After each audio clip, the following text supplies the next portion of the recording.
it's at the bottom Okay, border. recording. So I'll just start over. My name is Liz Rutledge with Sustainable 3. I'm so very glad you could join us today. And just want to explain a little bit about what Sustainable 3 is all about. In 2014, I was deeply concerned about the condition of our planet. And I started a blog at sustainable3.com and designed just to educate people, because I thought, for most people, living sustainably probably looks like living in a tiny house with a compostable toilet off the grid. And I don't see it that way at all. I see it as a way to have a sustainable lifestyle for all of us. And I think it looks like, for most of us, it looks like taking little steps and changing little habits at a time and building up to living more sustainably. So it could look like moving to reusable coffee cups from the toss away ones, or moving to reusable bags from plastic ones. And I'll talk a little bit more about that later. But if you're interested at all, I do have a blog, and also on social media, I do regular tips on how little ways that you can change your habits to live more sustainably. And maybe it looks like getting solar panels, or joining a community solar, or getting an electric car. And it's different for everybody. So I feel like we just start where we are and we go from there. But additionally, that year, I was deeply concerned that I had heard about a boy who had taken his own life. He was 14 when my oldest, who's now 19, was 12. And I went to the middle school, and I said, I want to do something to help, because this is heartbreaking to me that kids are taking their own lives. And I fell into doing mindfulness. And I've been doing mindfulness since I was about 10. And I'll tell you my story. Focusing primarily on mindfulness and entrepreneurship today, but I think that the story is important, so I have a little bit of credibility. When I was about 10, I woke up one morning with this horrible pressure in my chest and pain, and I was in panic. And I went to my dad and I said, Dad, I think I'm having a heart attack. You have to take me to the hospital. I think I'm dying. And he very gently brought me inside and had me lay down. And I will never forget this. He had me just look at my belly and breathe. And he just had me focus on breathing. And it calmed what was a panic attack down. And I feel as though I'm very, very fortunate, because I have grown up knowing what mindfulness is.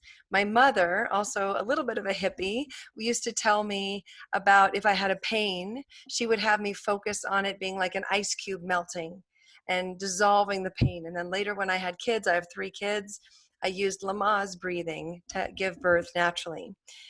So in addition to my life experience, I've also done mindful schools courses, and I've been teaching for 6 years at the local middle school, mindfulness after school, in advisory class, all sorts of things. And for the last 2.5 years, I've been teaching at the local elementary school. So as you can imagine, this whole quarantining thing has been really rough, because I really miss teaching kids.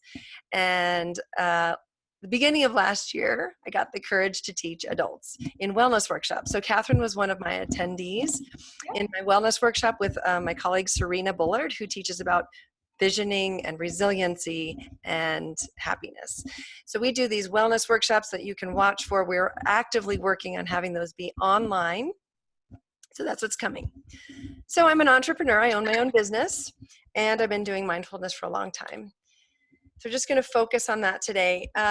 There's not really a way for you to raise your hand, but I guess I would just say unmute yourself if you would like to share what mindfulness means to you. And it's okay if you don't want to talk. Actually, it's frozen. I don't know why the screen is frozen. I don't find the mute button. Oh, can you see me talking? I see Catherine at the moment. I don't know if it's my screen or not.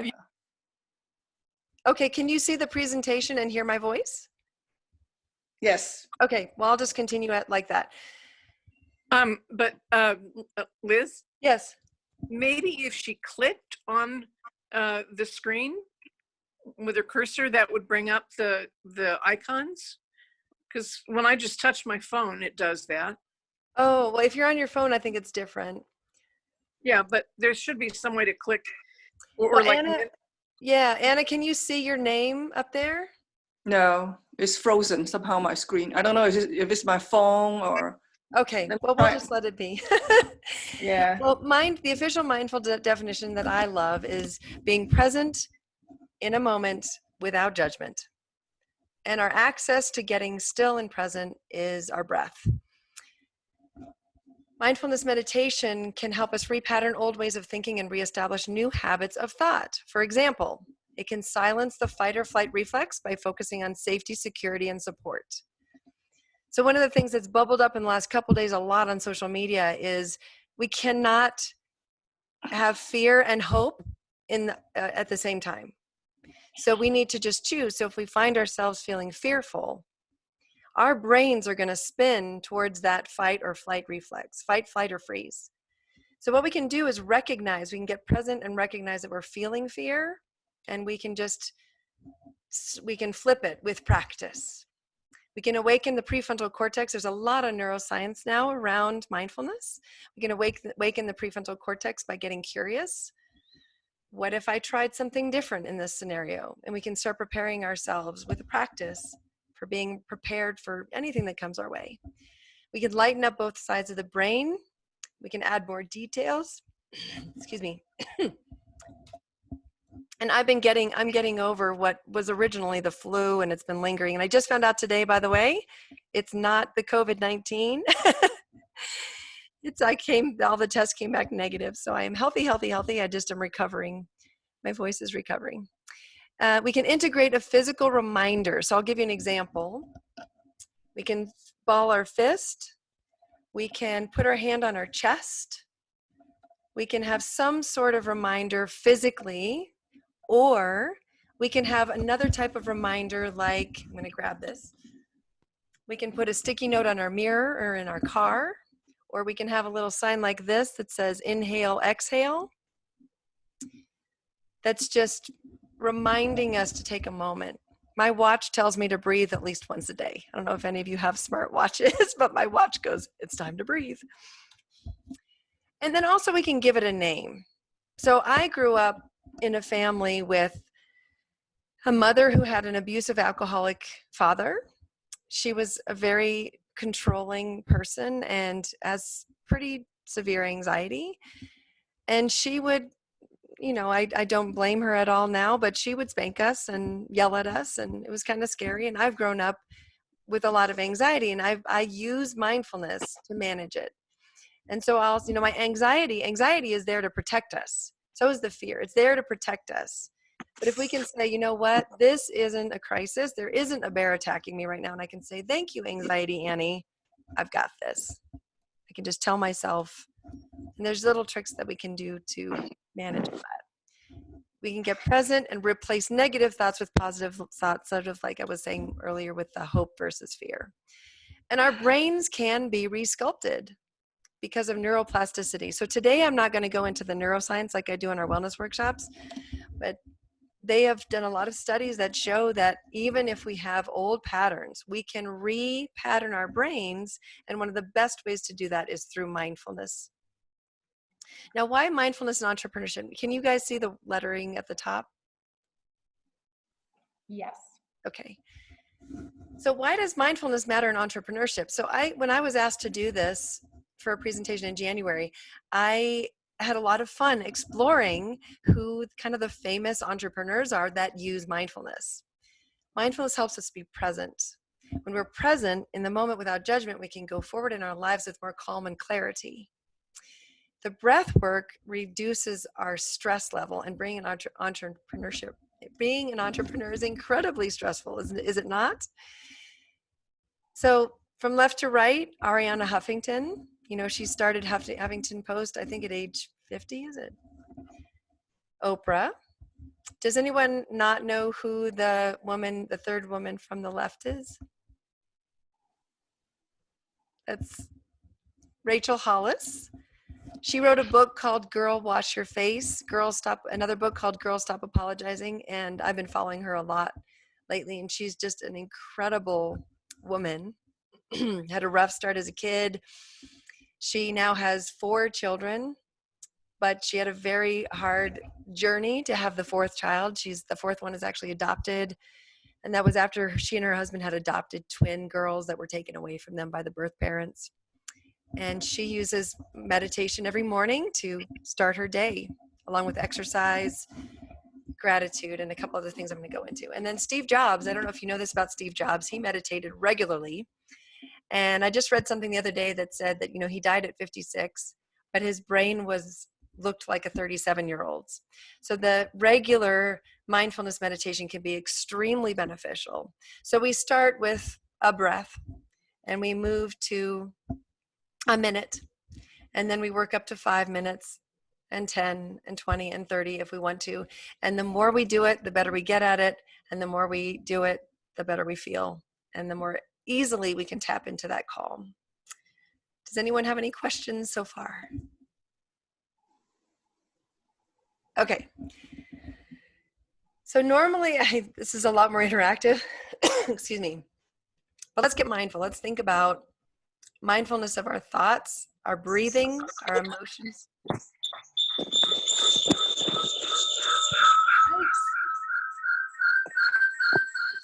I think maybe somebody needs to mute themselves. Yeah,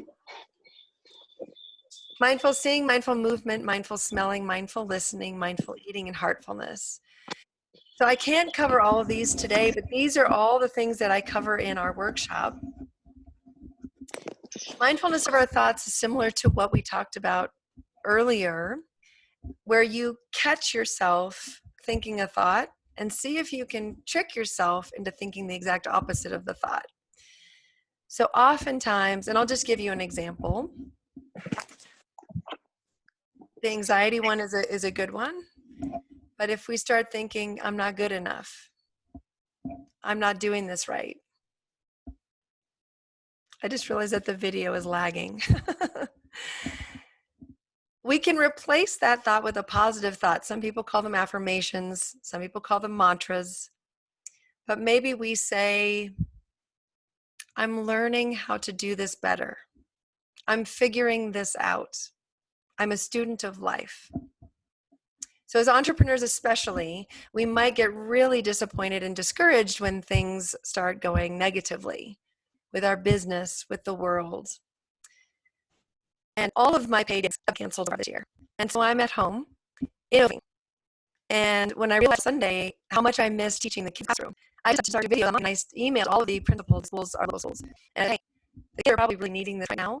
And I'm just going to be posting a free video every morning at 8:30. And please share the link and have them subscribe. And I'm not going to get paid and for that, and that's okay, because hopefully I'm building an audience. And then when it's time to do online workshops again, I'll be ready. Another way I've been spending my time is doing training on how to convert our in-person workshops to be an online course so that people can be doing it from home. And another way, another lesson happened is that I used to edit books for people. And a friend of mine, actually the woman that I do the workshops, actually just printed her book, and she's asked me to edit her book. It's called Creating Conscious Connections. And she's asked me to help edit her book for her second version. And so we can get really creative instead of getting really discouraged. Mindful breathing. Okay, so I'd like to do some of that today. So what I'd like you to do is just to start, put one hand, so make sure if you're smaller, make sure you have both feet on the floor. So uncross your legs. We're just going to do a quick breathing exercise. And put one hand on your belly and on your chest. And then I'd like you to just see if you can imagine, don't close your eyes anytime, feel free to imagine that you're like a tree. So from your waist down, you're going to imagine that you have roots growing into your chair or cushion where you're sitting, and down to the earth. You can wiggle your bottom side to side, make your bones in, and then from the waist, you're going to imagine like a tree with branches growing upwards. And then close your eyes if you haven't already. And then go ahead and just take one slow deep breath in through your nose and then blow out through your mouth. And breathing. And what I'd like to do is a 5-8 breathing pattern. So you're going to breathe in consciously for 5 counts and out for 8 counts. 2, 3, 4, 5, and out 8, 7, 6, 5, 4, 3, 2, 1, and in and out. So let's breathe through your nose into your own pace. Breathing in for 5 counts and out for 8 counts.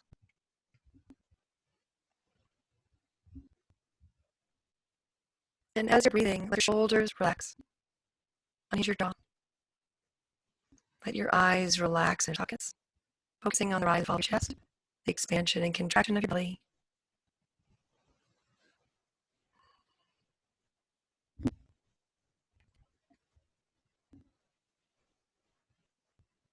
And if you want to flutter your eyes open, come back to the room. come back to the room that you're in. And that's a relaxing breath pattern. So the thing that go deeper in our workshops is the path that we breathe can cause calm or energize us, more balancing. So that's a very, very good exercise to do before you need to focus work or before you need to relax in bed. If you're feeling anxious, a very good one. Even better is a 4-7-9 breathing pattern for anxiety. And in the wellness we talked about box breathing, which is the makes you do, and square breathe, or that's box breathing, and also energizing breath. I covered that a little bit. So that's one example of how we can control our breath, and also a very good way that we can get still and take part quiet within. And when we get quiet within, we can end up having cycle moments. We can still our thoughts. Now we end up having something just came up. We end up having creative ideas. We can allow space and recovery, which helps us as entrepreneurs. Mindful social. Let me give you an example that I don't know if you guys have children or not. Just an example because I think all of them relate to having a lot of work to do. So at the very beginning of February, my youngest and I became ill with flu. I hadn't been sick in 10 years. I stayed very healthy, and it was a real shock. And we were wondering if we had this COVID thing. We got knocked down in bed for 2 weeks. Thankfully, my husband was not trying that week. He was able to take care of us. And after 2.5 weeks, my daughter was ready to go back to school. And so online, the teacher kept emailing tears and said, what should she do to stay up with the workload? They said, just have her check school. She and I both felt so horrible. We couldn't believe that before she went back to school. And it was so much work. She must have had all the work. She must have been that much work. And she was freaking out. She ripped up the paper. She threw it across the room and she flipped out. And after she calmed down, and I said, how much experience is overwhelmed? And I said, do you know how you deal with overwhelm? She probably smirked at me because she's 13, but you know, the way to deal with overwhelm is to get in motion, to do something. I said, go take a shower, go for a walk around, clean up your laundry, get moving. And she was really the last few days, in the last few days before she went back to school, she was feeling a bit better, and she was watching these 20-minute of videos.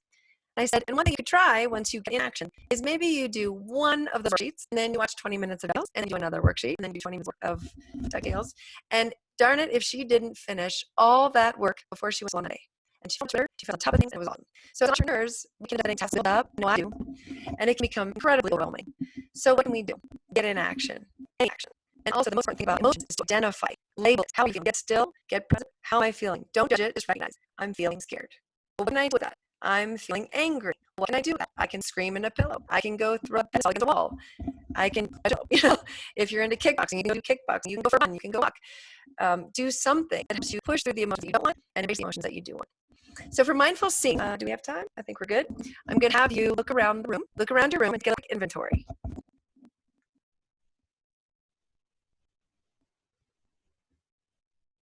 And then what I'd like to do is find one spot. So maybe look at a logo, maybe look at a spot in front of you, maybe look at your toe, but just find one spot and look at that one spot for a full minute and breathe while we're doing this. Just normally focus on your breath and that one spot you can blink. Keep your eyes relaxed and never blink. Ready, go. Breathe for 1 minute. So what we're doing here is we're turning on our analyze. If you think about a hawk or a cheetah, anyone has really amazing things, we're turning on ourselves.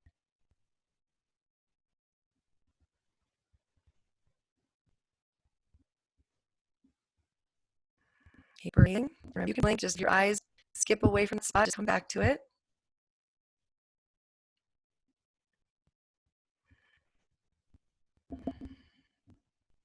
Okay, that's about a minute. Now what I do is look around the room again and see what you see that you didn't see before.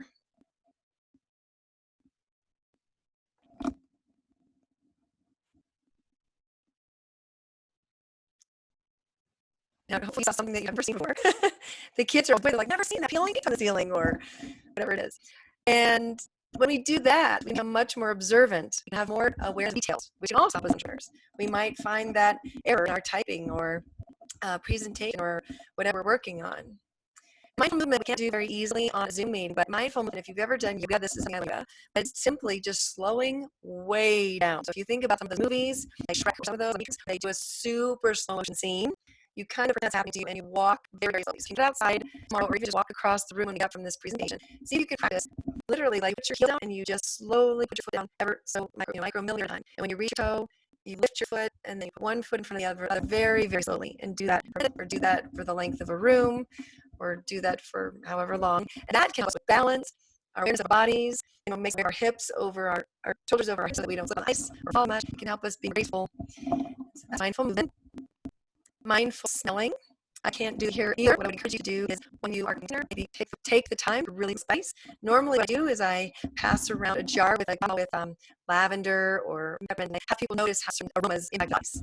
So I'm sure you know this, but if you don't, lavender is very calming and can help you sleep. Peppermint is very good for headaches and it can help you focus. So as entrepreneurs, we have to self-discipline to be able to focus. If you have to even just a bowl of water with a couple drops of peppermint oil, that can be really helpful. And so, mindful listening, so mindful listening, similar to what we did before, I'm going to have you close your eyes and pay attention to when you can no longer hear the sound of this bowl.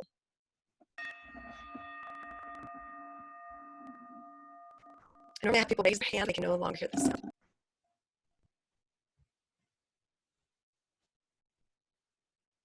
Okay.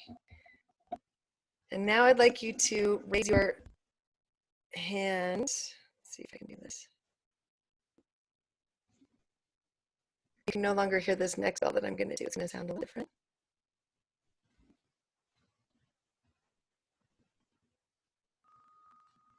Okay.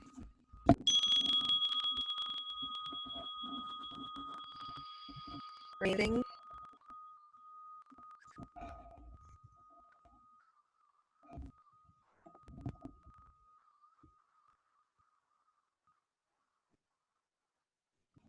Okay, hopefully you all were able to be in touch with when you could no longer hear. What mindful listening can do is more aware of our hearing and how these impact us when we're like in traffic or the sound of a baby crying. How does that make your body feel? And can you tune out sounds that you like and tune in to sounds that you do like? Can we be better listeners? Can we stop re-listen to others speaking? Make more of a conversation if we can do that. And for I did a video on YouTube 3 morning, I think it was. And if I would just highly encourage you to go check out tomorrow. I do a live, I start on Facebook, I do a live video every 8:30 now, and then I post that to YouTube by 9 a.m. So when it's to my YouTube channel, or even just visit for you guys to see my eating video, it'd be a good one to do with your morning breakfast. I do it with an orange in person. We do our wellness workshops. You can do it with any food. It's scripted so that you could do any food. But basically, mindful eating, it helps our digestion. It helps us be more, it helps us slow down. It probably takes 20 minutes for our brain to so it helps us from binge eating. If you're me, sometimes you'll be working on a project, just kind of grab a bowl of nuts or chips or something, you'll just be noshing while you're working, and that's not really, it can help us if we are learning to do that. Mindfulness that covers heartfulness. They've done a lot of scientific study about the benefits of being kind, being generous, having gratitude. So I'd highly encourage you to explore a daily gratitude practice. We just think of one thing at dinner we eat. You're thankful. We always round our families around the one thing that they like. Every morning I list 5 or 6 things I'm thankful for me, and it helps me surround your way because it can literally be sometimes health.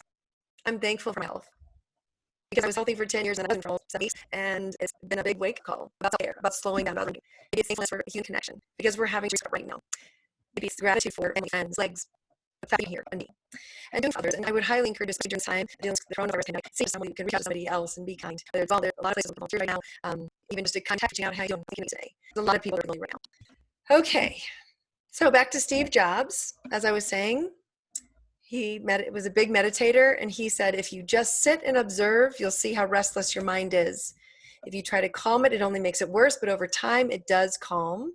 And when it does, there's room to hear more subtle things. That's when your intuition starts to blossom and you start to see things more clearly and be in the present more. So it's sort of like what I was saying earlier, as we can get still and silent, every now and then we'll get one of those ideas like I had about doing those videos for the kids. You never know. Okay, so my business is Sustainable 3, and as I said, it started out with a focus on the planet. But simultaneously, I started teaching mindfulness. So I've been doing both of these for 6 years, and about 2 years ago, I went, wait a minute, it's all mindfulness. It's all mindfulness. It's mindfulness about ourselves, our community, and our planet. So the ways that I'm involved in my community are I volunteer to help with the local, it's called the Greater Park Hill Community because I live in Park Hill. I help out with that. We've fostered kittens. I pick up trash. I'm just realizing I haven't seen as much trash now that there aren't people out and about as much. Pick up litter, volunteer to go do a neighborhood cleanup. You could start a neighborhood cleanup. One summer I put a little note on all of the neighbors on our alley, and we all did a little alley cleanup to try to beautify our alley. You can get involved in your community in all sorts of ways, whether it's your place of worship, library, school. The local schools are always looking for mentors for the kids. And it comes back. What you give out comes back to you. And as entrepreneurs, it's a really good idea to be having a portion of our business go to a charity, and that feels good, and other people are likely to give us business. So with regards to the planet, and I got about 9 minutes before I'll take questions unless I've with our planet, I highly encourage you to, whether it's all on my blog or not, I would highly encourage you to start thinking of ways that we can all be better to our, because we all share the air, we share the water, we share the resources on this planet. And some interesting things that can come out of this pandemic are that, the pollution's better, like the air cleaner. And I think if you've seen this, the waterways the canals are clean. And that's also boats stirring up sediment. Awesome. Is that this may be exactly what this planet needed to heal, for us to reconnect. We had to go get my daughter from college, and the very day we left her dorm room, her we were in San Diego, they pushed down San Francisco, and she's home, and we're having dinners again, and we had all the and cards family the other day, laughing at the time. So you never know what good can come out of what seems horrible. So I'd highly encourage you to subscribe to my YouTube channel for that morning mindfulness every morning. The videos are between 5 and 10 minutes, which is what I normally do in the classroom. I always do like a little story or a little exercise of some sort, and we always do 2 minutes of breathing. And that link, I tried to shorten it as much as possible, but that link will take you right to my channel. And I'm new at this, so it's very amateur, but I'm enjoying doing it, and it's filling my heart. So I hope it fills yours too. And let's see, what else have we got here? That's my website. So I'll go back to the previous slide if you want to write that down. Because we're recording this, hopefully this will be available soon in the Meetup group. I assume that's how you can share things. And I guess I'll just open it up to questions. We might actually finish a little early. So if you want to unmute yourself, if anyone has any questions, I'd love to hear. If you have any questions, I've talked quite a bit, so I'd love to hear if you have any questions. Or maybe you'd like to share a way that you use mindfulness already.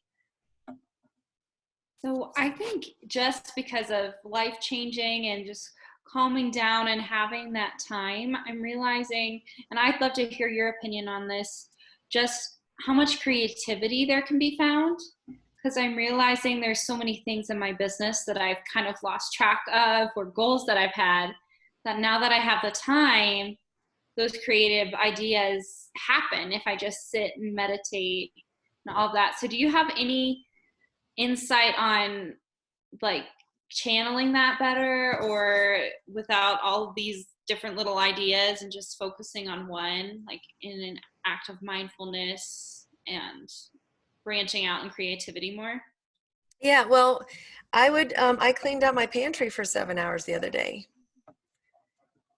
Or it's organized, it's cleaned out, the shelves are wiped down, and it's all, sorry. The joys of doing this from home. My dog just came in. I also cleaned up my storeroom. It's been bugging me forever. And I think we end up with these blocks that our brains are thinking like, I really should do laundry. I really should.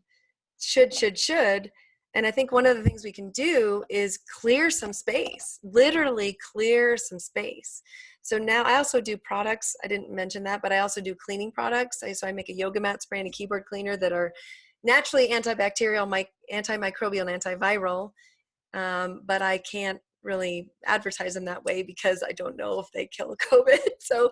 But I have now a whole station set up in my storeroom because I put away the college kids stuff in a corner, and I finished putting away the Christmas decorations that hadn't been put away yet. And I've now got this whole station where I've got the bottles and the ingredients, and they're all natural. They use essential oils, witch hazel, alcohol, and water, and a little bit of a coconut-based cleaner, or a detergent, sorry.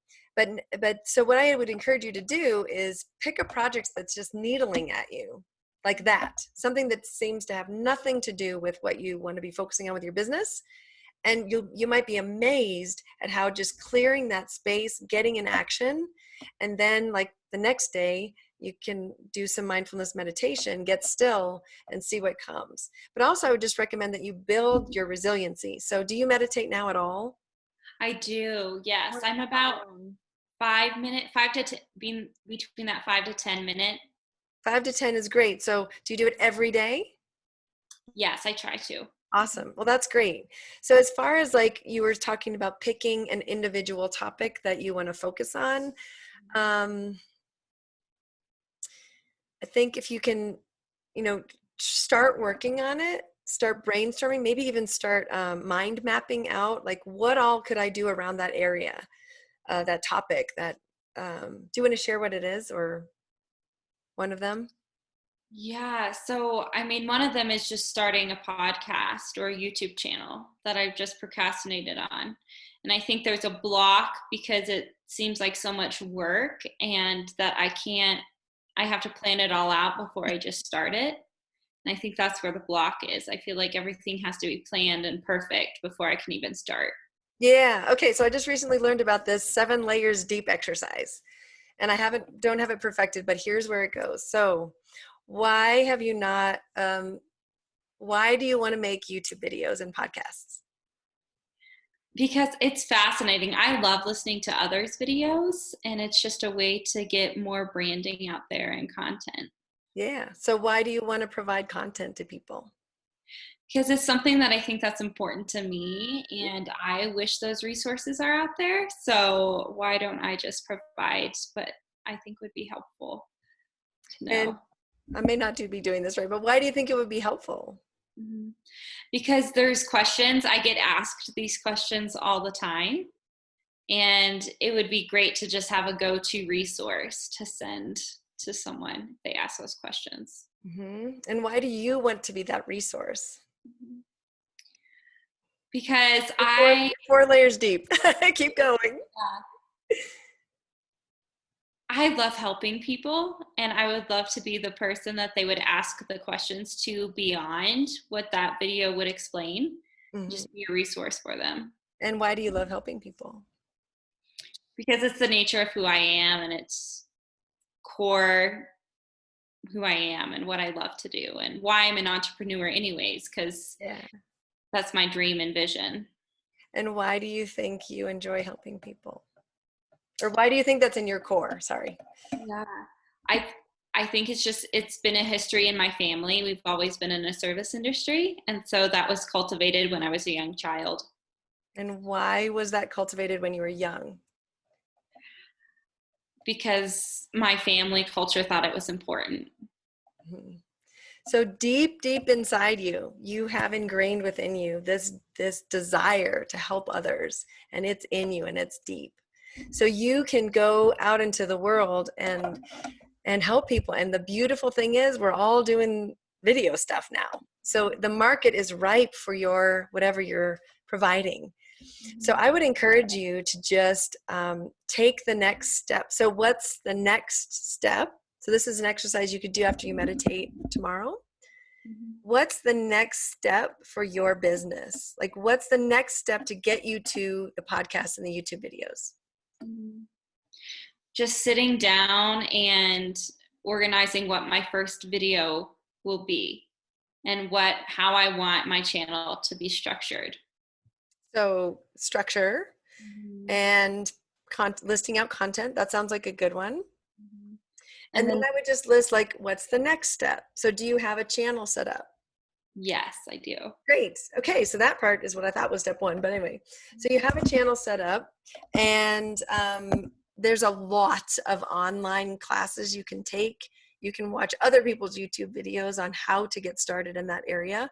So maybe that's a step to get you over the fear, the resistance, and that sort of thing. So I would just start mind mapping and then start putting that into a structure. Just, you'll find your way. But I think it's just like with my daughter with the homework.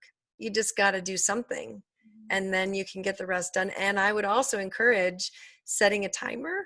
So maybe it looks like a 15-minute timer, a 30-minute timer. I don't know what works for you, but if you pick a limit, and then you just say, you know what, I'm just going to work on the structure for 15 minutes. You set a timer. When the 15 minutes is up, either you'll be on fire and you won't want to stop, or you'll be like, I need a break, come back, go work on, for me, it was my pantry, but whatever. And then you come back to it. And next thing you know, you're putting one foot in front of the other, and then you have your YouTube all laid out for maybe the month or the year. I don't know how you're going to do that. And for me, I never walk into that classroom with a script. I have an idea of what I want to talk about. I get a feeling for the room. Doing these videos, I don't have a script. And I'm realizing now watching the videos that I look off to the side too much. So it's pushing me past my comfort zone, and I am just doing it. And I don't have a structure at all. So that's an approach too that you might try. I don't know if I recommend it. But if you know that for you, that you need that structure in place, do it. Just I think you just dive in with 2 feet and you just start somewhere. And another thing I've learned over the years that is something that is helpful for some people is just writing free form. And it can just, get the wheels moving, get the creative juices flowing. And the next thing you know, so meditation, free writing, and then just do something. Catch up on laundry, clean the cat box. I don't know what you have in your life, but just do something that's been bugging you. I need to go stir my compost, and it's kind of like needling at me. So that'll probably be tomorrow's task. Anyone else have any other questions? Or Joanna, do you want to go deeper? Do you have any other questions? No, thank you. That was super helpful. I appreciate it. It's my pleasure. Liz, I have something to contribute. It feels like I'm gonna have to work to articulate it, but a few months ago, I came back to meditating with some regularity and thinking about being mindful. And in the work that I do, I'm either teaching people or doing therapy with them. And one of the things I have noticed since I restarted is that I sometimes notice myself being more present than I've been before I had restarted the meditation. And just noticing that seems to have this sort of magical effect of I drop down deeper inside myself.